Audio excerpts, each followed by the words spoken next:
नमस्कार, मिथिला मंच न्यूज़ में आपका स्वागत है। और हम बता दें, कभी गंभीर मुद्दा अगर होता है तो सभी इस बात को लेकर के मिथिला मंच न्यूज़ को देखते हैं कि इसका कुछ तो कंक्लूजन होगा। आज दरभंगा के ऐसे ही गंभीर मुद्दे पर आज हम चर्चा करेंगे और बहुत कुछ आज खुलासा भी होगा। हम खासकर बता दें, मुस्लिम संप्रदाय के लोगों के द्वारा एक मदरसा हामिदिया ऐसा मुद्दा है जिसके बारे में अभी भी कई लोग भ्रमित हैं कि आखिर क्या हो रहा है, क्या होना चाहिए। दोनों चर्चा हो रही है, क्या हो रहा है और क्या होना चाहिए। आज इसी साथ हम बता दें, मदरसा हामिदिया के सचिव हैं हमारे साथ डब्बू खां जी, जो पार्षद भी हैं, सभी जानते हैं इस चिर परिचित चेहरा को। आज कई ऐसे सवाल हैं जिसका जवाब आज डब्बू खां देंगे। जरा गौर से हमारा ये 10 मिनट का कार्यक्रम आप देखिएगा। डब्बू जी, लगभग 10 दिन से तो लोग जान रहे हैं कि अब आपके हाथ में मदरसा हामिदिया आ गया है, लेकिन अभी भी लोगों में भ्रम है कि क्या होगा। कभी अध्यक्ष पर उंगलियां उठ जाते हैं, कभी वीडियो वायरल हो जाता है, तो कभी कोई साजिश बताते हैं। आखिर ये हो क्या रहा है मदरसा हामिदिया में? देखिए, अभी आपने कहा खुद भी कि क्या हो रहा है और क्या होना चाहिए। तो जो हो रहा है वो आप तो देख रहे हैं, और क्या होना चाहिए ये तो आप हो रहे को देखकर आकलन करेंगे कि इसके बाद होना क्या चाहिए। इसके बाद ये होना चाहिए कि जो भी हमारे विरोधी हैं वो चुपचाप अपने घर में बैठे रहें, और जो करने वाला है, काम करने वाला है, उसके पीछे पड़े हुए हैं। उनको ये मतलब पच नहीं रहा है, उनको ये लग रहा है कि आखिर ये जो हम लोगों ने 16 साल रहे, या 16 साल की बात छोड़ दीजिए, उससे पहले भी हमको तो अपनी अकल में ये नहीं लगता है कि इस तरह का मदरसा कभी रहा होगा। अगर आप खुद भी इतने दिनों से 20 साल से ज़्यादा से पत्रकारिता कर रहे हैं, आपको लगा कि आज जो आप आए हैं और पहले जो आते थे उसमें कोई फ़र्क लगा है? ये तो है डब्बू जी, और इसका अगर सबसे ज़्यादा कोई इस्तेमाल कर सकता था तो आप ही, क्योंकि आप बगल में यहाँ पर जो मुहर्रम कमेटी था वो चलता था। बाढ़ में हमने देखा कि आप यहाँ हजारों लोगों को आपने खाना खिलाया था। ये तो दुर्दशा थी इसकी, लेकिन क्या कोई ऐसा वार्ता था जिसमें कि मदरसा हामिदिया को लेकर के बड़े बड़े कुछ लोग जो हैं वो गलबंद हो गए थे और वो चाह रहे थे कि मदरसा हामिदिया हमारे पॉकेट में रह जाए, इसका विकास ना हो? तो ये चीज़ आपके पहले आई नहीं, या किसने आपको बताया ये बातें? देखिए, सबसे बड़ी चीज़ है कि मैं पार्षद ज़रूर हूँ, लेकिन मदरसा का संचालन सेक्रेटरी करते हैं, कमेटी करती है, और उसमें मेरी कोई दखल अंदाजी नहीं हो सकती। और जब 2006 में एक कमेटी बनी थी जिसमें हमारे सदर अमानुल्लाह खां साहब हुए थे और राज़िक रज़ा साहब सेक्रेटरी हुए थे, मैंने कई बार उस सदर मोहतरम को कहा कि अगर आपसे नहीं होता है, मित्रता थी, मेरी मित्र रहे हैं, अगर आपसे नहीं होता है तो आप इस पद को छोड़ दें, वरना आपको गुनाह होगा। इसलिए कि यतीम बच्चे यहाँ रहते हैं और यहाँ वो भूखे रह रहे हैं, उनको कोई सुविधा नहीं मिल रही है, लोग मनमाना कर रहे हैं, तो इसका जो है जवाबदेह कौन होगा? जो पद पे बैठा है। तो तुम इस गुनाह को छोड़ दो और तुम बैक हो जाओ। लेकिन वो कहता है कि अब ठीक करेंगे, कर रहे हैं, नहीं कर रहे हैं, खैर जो भी हो। हाँ, ये बात तो जानिए। अब एक बात ये है, हमने आपका भी इंटरव्यू लिया था और अल्लाह का भी। अल्लाह ने ये कहा था कि हमको सचिव से कोई मत नहीं, सचिव थे लेकिन वो अच्छे लोगों को रखें, उन्होंने कहा था। उन्होंने ये भी कहा था कि जो पहले थे, जो अभी अध्यक्ष बने हैं, उन पर उंगलियां उठ रही है। तो डब्बू जी अपने आसपास अच्छे लोगों की कमेटी बनाएं, वो काम करें। हम तो ऐसा नहीं हो सकता कि आप अच्छे लोगों को देखिए, उनको भी शामिल कर लें। आप अभी गलत बोल रहे हैं। अच्छे लोगों में तो मैं कभी शुमार ही नहीं रहा, अच्छे लोगों में मैं कभी शुमार नहीं रहा उनके जहन में। अच्छे लोग पता नहीं कौन लोग हैं।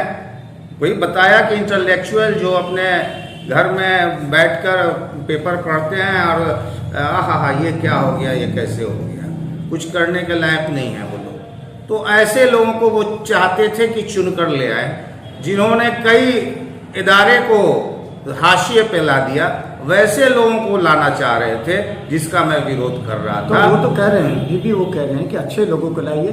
तो अच्छे लोगों में वो अपने नहीं कह पा रहे कि हमको लाइए। ऐसा भी तो हो सकता है वो अध्यक्ष है, आप सचिव में मिलकर के चलाए, ऐसा भी तो हो सकता है वो आपको अच्छे कर रहे हैं। अभी भी उन्होंने आपको अच्छा कहा है, लेकिन अध्यक्ष को अच्छा नहीं कह रहा। अध्यक्ष ने तो अध्यक्ष के साथ जो भी कॉन्स्पिरेसी हुई हो और फंसाया गया या जो भी स्टिंग ऑपरेशन किया इन लोगों ने, तो इसका आपको समझ सकते हैं कि सीधा सीधी ये मदरसे पे प्रहार करना चाहते हैं कि जो विकास की तरफ मदरसा जा रहा है अगर डिस्टर्ब होगा तो ये विकास रुकेगा।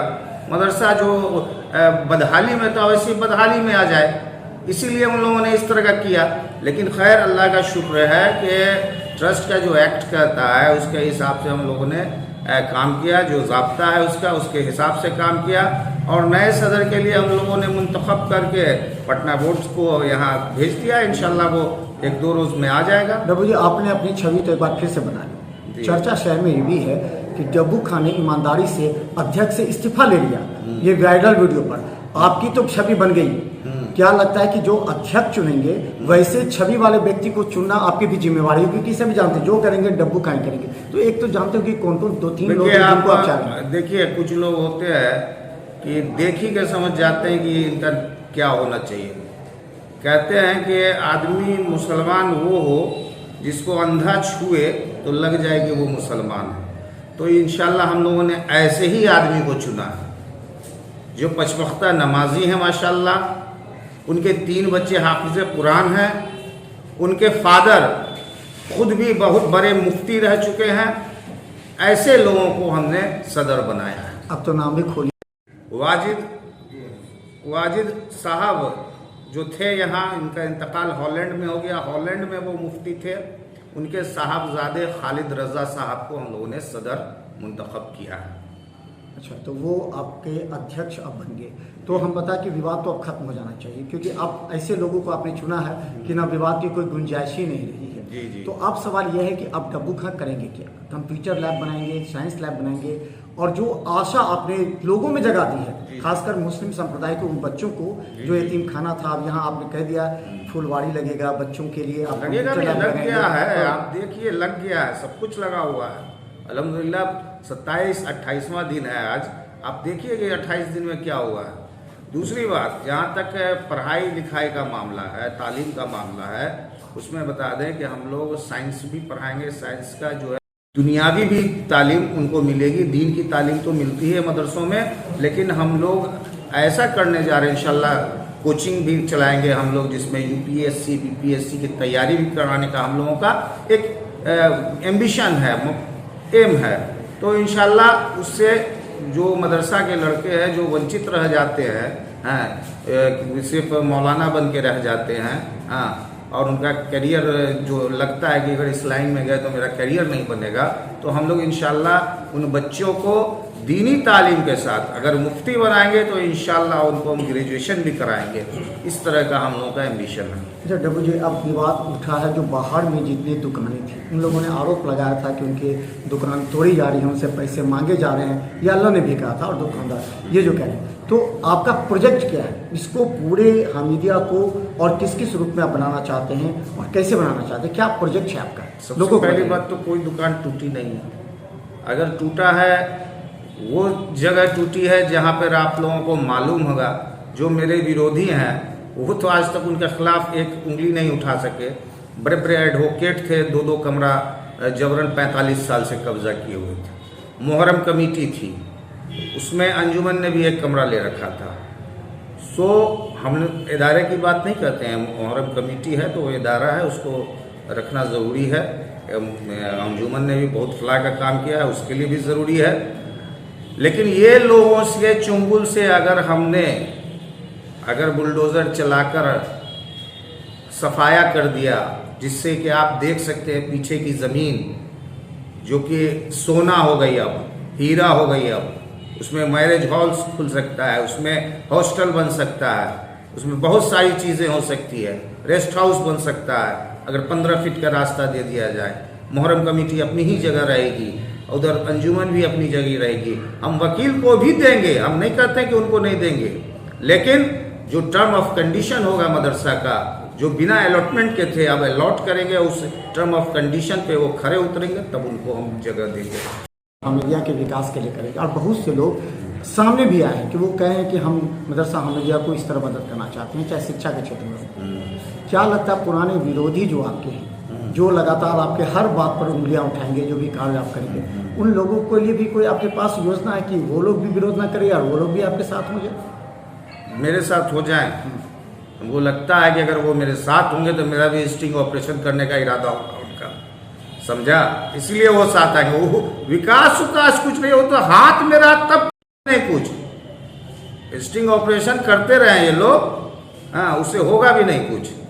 आप बताएं ना कि उन्हीं के हाथों में न था मदरसा, क्यों नहीं ये हुआ, इसका विकास हुआ? आप एक बार पुचारा तक नहीं करा सके, सारी बिल्डिंग टूटी हुई थी।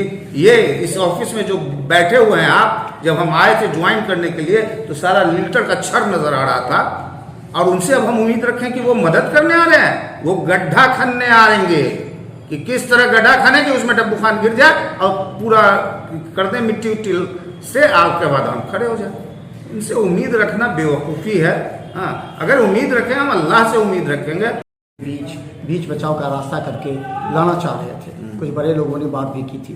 क्या लगता है कि ये हुआ था जो कुछ लोग आपको चाह रहे थे कि अब ये झगड़ा सिमट जाए और अच्छा से काम हो? तो कुछ बड़े लोगों ने भी बीच में इसी चर्चा है शहर में, ऐसा बात हुआ था, चली थी। हम बता रहे हैं ना कि उसमें बड़े बड़े नेता भी हैं जिनका नाम अब हम बोलना नहीं चाहते, पहले बोले थे अब नहीं बोलना चाहते। तो ऐसे ही इंटेलेक्चुअल लोग हमसे बातचीत जरूर कर रहे थे, लेकिन इसलिए कि तुम मत बनो, बाकी किसी आदमी को लाओ। मैं उनसे कहता था बराबर, हाँ, मैं उनसे कहता था बराबर कि आप मुझ में क्या कमी है जो आप नहीं मतलब करना चाहते हैं, हमको क्यों नहीं बनने देना चाहते? इसका किसी के पास जवाब नहीं था, बस तुम नहीं बनो। मतलब जहां पे है मदरसा वहीं पे उसी हाशिए पे रहे।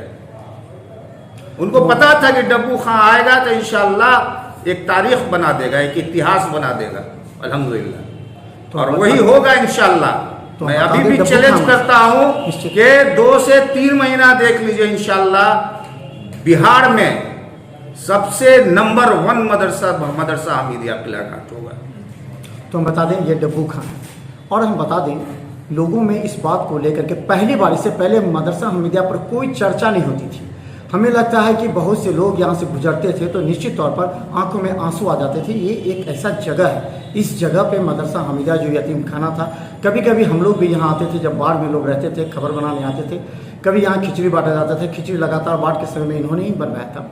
ऐसी परिस्थिति में अगर मदरसा हमीदिया का विकास होता है तो हमें लगता है कि दरभंगा के तमाम लोगों के लिए गर्व का विषय होगा। एक चैलेंज भी आपके सामने है, चैलेंज ये है कि आखिर लोग जानना चाहते हैं कि मदरसा हमीदिया में पैसा कहाँ से आता है, और जब पैसा आता है तो उसका अब तक क्या हिसाब किताब हुआ, और उसको आप किस तरह से बाज़ाब्ते एक सिस्टम के अनुसार बनाना चाहते हैं। देखिए, हम लोग जब ज्वाइन किए थे तो मात्र 27,000 रुपये हम लोगों को खजाने में मिला, मदरसा से मिला। तो उस 27,000 रुपये हमको रिसीव कराए थे यहाँ के क्लर्क किरानी जो हैं खान साहब। और मदरसा में जो काम हो रहा है, लोगों को यही है कि काम कैसे हो रहा है, पैसा कहाँ से आ रहा है। तो अल्लाह का शुक्र है, अल्लाह ताला हिम्मत को देखता है, नीयत को देखता है। मैंने आगाज़ किया, मैंने सबसे पहले, मेरे पास कुछ नहीं था, 20,000 रुपया था, मैंने जो है समरसेबल में हाथ लगाया, और उसके बाद अल्लाह ने ऐसी ऐसी जगह से मदद की जिससे आज मदरसा खिलखिला रहा है। तो और जहाँ तक हिसाब किताब की बात है, अभी हम थोड़ा सा, चूँकि हमको विरोधी चारों तरफ से घेर रहे हैं, मुझे मौका नहीं मिल पा रहा है। मैं जब फ्री हो जाऊंगा, टेंशन फ्री इन लोगों से जो कि दिमागी टेंशन देते हैं, सिर्फ काम नहीं करने देना चाहते। ये जो वीडियो वायरल हुआ, उससे पहले मैं 100 की स्पीड से काम करा रहा था, लेकिन मेंटली हरास किया उन लोगों ने। जैसा भी सच हो झूठा हो वीडियो डालकर, उसकी वजह से मैं 25 की स्पीड में अब काम कर रहा हूँ। तो इन चीज़ों से मैं जब हट जाऊंगा तो मैं ऑडिट कराऊंगा, और आप यकीन मानिए 16 साल का ऑडिट कराऊंगा, और ऐसे ऐसे लोग इसमें जेल जाएंगे, हाँ, जो मरने के कगार पे हैं। उनको घर में रहना चाहिए, लेकिन मजबूरन उनको जाना ही पड़ेगा। आपने ऑडियो एक वायरल आपने भी किया था, जिसमें ये कहा गया था कि जो 120 बोरा सीमेंट, 200 बोरा सीमेंट जो मदरसा हमीदिया में लगाया जाने जाए था, उसे उन्होंने घर में लगाया। ये कौन थे, क्या बात थी, कैसे ये बात सामने आई? देखिए, वो जो ऑडियो था वो एक दुकानदार के यहाँ 20 नहीं 200 बोरे की बात थी। उसको ज़मीन मदरसा ने राज़िक़ रज़ा साहब से पिछली कमेटी को जब अलॉटमेंट का था तो उसको कहा कि 200 रुपया 200 बैग वो करेंगे, लेकिन जब उससे बात हुई तो उसने जो है कहानी दूसरी कर दी, जबकि कहानी कुछ और थी। उसने इल्ज़ाम किसी ऐसे आदमी पे लगा दिया जिसका कोई वास्ता नहीं था उससे। और भी कई राज खुलेंगे आपके सामने, लगता है कि और भी राज खुलेंगे जो लोगों के सामने आएंगे तो लगेगा कि मदरसा हामिदिया के पीछे कुछ ऐसी सच्चाई है जिसे रूबरू कराएंगे डब्बू। और ये ऐसे मामले आपकी नज़र में आ रहे हैं जो पहले से थे? देखिए बहुत सारे मामले हैं, धीरे धीरे खुलना सही होगा। अभी दुकान बहुत सारी दुकानें हैं जो बिक चुकी हैं, बेचा गया है, ख़रीदा गया है, ऐसे ऐसे भी मामले आ रहे हैं। तो इन सब पर भी हम लोग इंशाल्लाह ध्यान देंगे। पहले मैं चाहता हूं कि मदरसा की जो बुनियादी चीज़ें हैं, जो बच्चों को यहाँ रहने में सुविधा हो, उस पर मेरा अभी पूरा फोकस है। क्यों सरकार आप लोगों को भी नहीं कहा कि नीतीश कुमार चाहती है विकास करना, तो वो विकास करेगी, यहाँ के कार्यों का विकास करेगी। यहाँ के एक जदयू के ही एक बड़े कद्दावर नेता हैं जो आपके हो सकता है कि विरोध में भी रहे हों, हालांकि उन्होंने पब्लिकली ऐसा विरोध किया नहीं है। तो क्या लगता है कि ऐसी परिस्थिति में वो उनसे भी उम्मीद है कि वो आप समझ सकते हैं, हम आलिया अशरफ फातिमी जी की बात करना चाहते हैं जिन्होंने आपने पहले ही बार में आरोप लगाया था कि वो अपने पॉकेट की संस्था को बना के रखना चाहते हैं, लेकिन अब जदयू की सरकार से आपको अपेक्षा है कि ये विकास करेगी जदयू सरकार, तो नीतीश कुमार करेंगे। तो ऐसे में क्या लगता है कि कौन कौन लोग ऐसे बड़े नेता हैं जो इसमें मदद कर सकते हैं आपको? देखिए फातिमी साहब जदयू के नेता ज़रूर है, लेकिन उन्होंने विरोध किया। चलिए उनका क्या इंटेंशन था ये, लेकिन जब सरकार में है वो, सरकार ने ही हमको मनोनीत किया। सरकार चेयरमैन बनाती है और चेयरमैन बनाता है सेक्रेटरी, तो कहीं ना कहीं सरकार के ही हम आदमी हैं और वो भी सरकार में, तो उनको चाहिए कि उस लिहाज से कि वो जितना भी हो सके मदद करे। चूँकि नीतीश कुमार का ही कहना है कि सबका साथ सबका विकास, हाँ, तो उनको करना चाहिए मदरसे के लिए। वो वैसे भी कह रहे थे उस टाइम में जब मैं सेक्रेटरी बनना चाह रहा था कि मैंने मदरसा के लिए ये फंड इकट्ठा किया है, फलाना किया है, हाँ मैं लाऊंगा, तो लेकर आए। तो सब में जो आज से 6 महीना पहले की स्थिति थी और आज आकर के मदरसा हामिदिया दिखेगा, हमने भी आकर के देखा है, तो हमें लगता है कि निश्चित तौर पर इस मदरसा हामिदिया का स्वरूप बदलेगा। इसका अस्तित्व जो खत्म हो चुका था उसका अस्तित्व बनेगा। यही नहीं, अब वो यतीम खाने के छोटे छोटे बच्चे जिन्हें अब कंप्यूटर साइंस के अलावा इन्होंने ये भी कहा कि अब यूपीएससी बीपीएससी की भी तैयारी कराएंगे। हालांकि एक बहुत बड़ी उपलब्धि होगी डब्बू खां को अगर यहाँ के गरीब मुस्लिम संप्रदाय के बच्चों को फ्री में मेडिकल इंजीनियरिंग की तैयारी कराई जाए, फ्री में कोचिंग की व्यवस्था की जाए, और हमें लगता है कि यहाँ के सैकड़ों हाथ डब्बू खां के इसमें उठेंगे। और ऐसे में मिथिला मंच न्यूज उन तमाम लोगों की मदद करता है जो निश्चित तौर पर इस समाज के लिए एक सामाजिक दायित्व निभा के काम है। देखते रहिए यूट्यूब में, सब्सक्राइब कर। अंतिम संदेश आप क्या देना चाहेंगे तमाम दरभंगा की जनता को? मैं दरभंगा की जनता को, आवाम को यही कहूँगा कि बहकावे में नहीं जाना है, उसकी हकीकत, उसकी सच्चाई जान लें और उसके पीछे उसका रीज़न क्या है उसको समझे, बहकावे में ना आए। और अगर हमसे कहीं गलती होती है, कोई फैसला मेरा गलत होता है, तो आप बिला हिचक मेरे पास आएँ और आप हमसे बात करें, इंशाल्लाह मसले को हल करेंगे हम लोग। तो आर पार चल रही है, लेकिन आर पार के बीच मदरसा हामिदिया का विकास हो रहा है, जहां एक तरफ पल्ला ने वो वीडियो भेज दिया सीधा पटना मदरसा बोर्ड को और ये कहा था कि उसने पहले ही आरोप लगाए थे। तत्काल डब्बू खां ने भी उसी वार का पलटवार किया और तत्काल इस्तीफा अध्यक्ष से लेकर के दिखा दिया कि पूरी तरह यहाँ की व्यवस्था के लिए वो जिम्मेवार हैं और चाहते हैं कि यहाँ का विकास हो सके अच्छे लोगों के साथ। इसलिए उन्होंने एक अच्छे अध्यक्ष को यहाँ चुना है ताकि उन पर कोई उंगलियाँ न उठे। धन्यवाद। बिहार मिथिला न्यूज़ में यूट्यूब में सब्सक्राइब करें। धन्यवाद।